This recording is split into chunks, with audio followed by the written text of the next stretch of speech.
Hey there. Well, today I'm going to be working on this little vintage side table.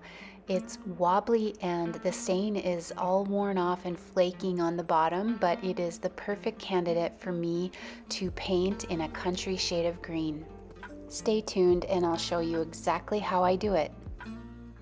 Welcome to Soul Station. The first thing I did was find some screws that would fit into these screw holes because the screws were missing.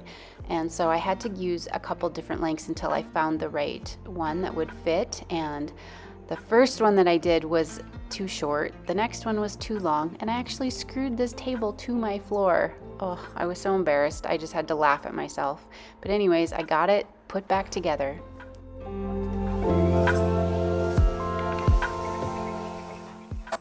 The next thing I did was just sand the bottom of the table because the finish had been flaking off. It was, I don't know, water damaged or sun damaged or something. It looked like it had been sitting out on somebody's porch. I didn't sand the top or the legs of the table, just the bottom here.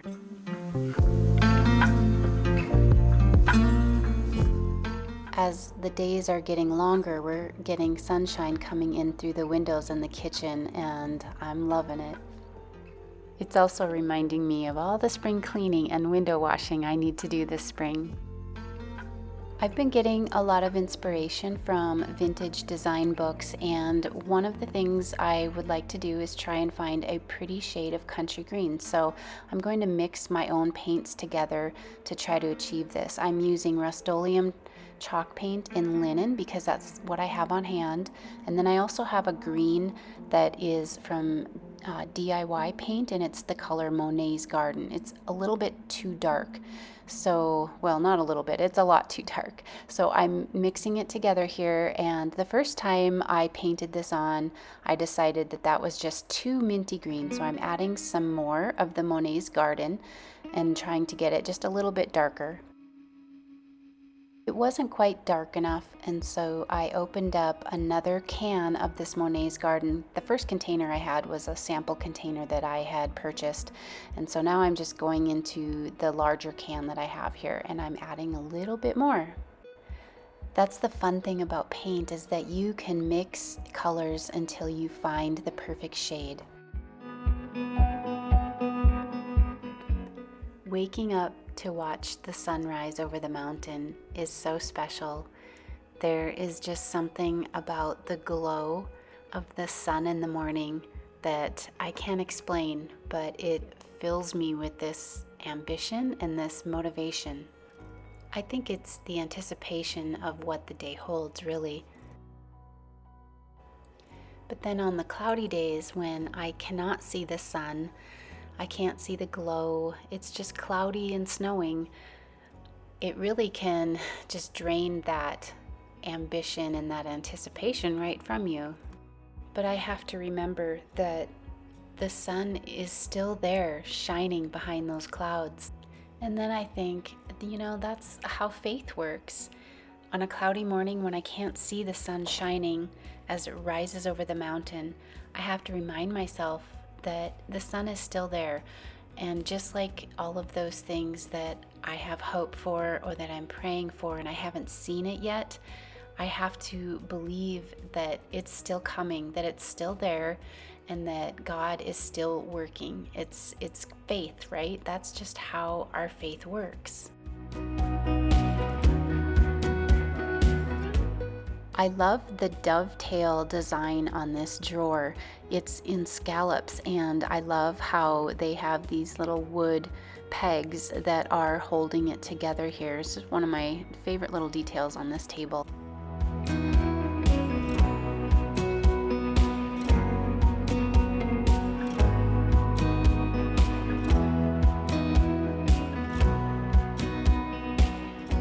I also love the wood carved handle on this drawer, and I think the paint will really bring out the detail so that you can see it better. It was kind of hiding underneath the tabletop before, and I think once it's painted and then I distress it, you'll be able to see it even better.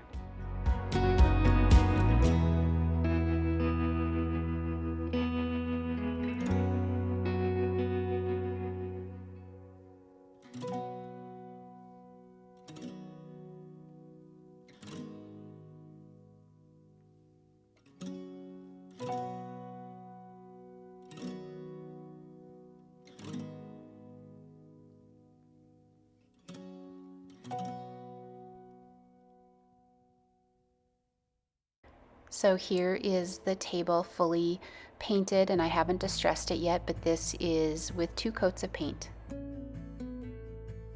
Spring is always late to come here in the mountains, and so we still have a lot of snow.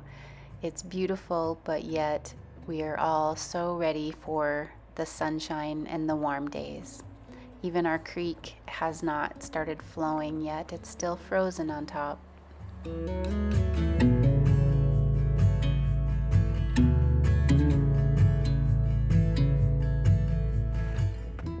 You can see how much snow is covering my garden. Oh, I can't wait to get my hands in the dirt again.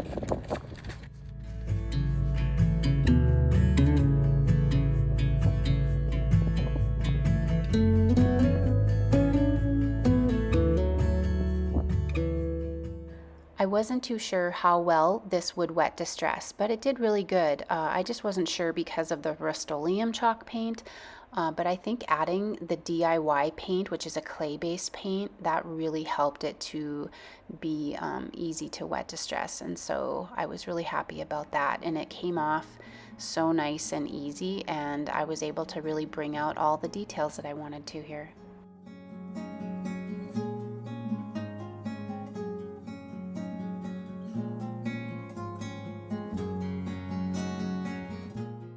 To give this table just a little extra depth and texture, I am dry brushing very lightly some white paint.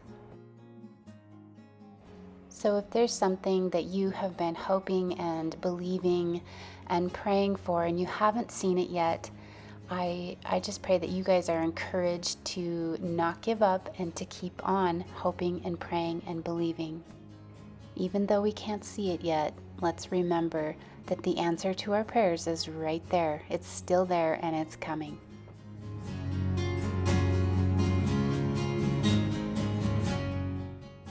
And then to seal this, I am going to be using polyacrylic because it's what I have on hand right now. So I sealed the entire thing with 2 coats of polyacrylic.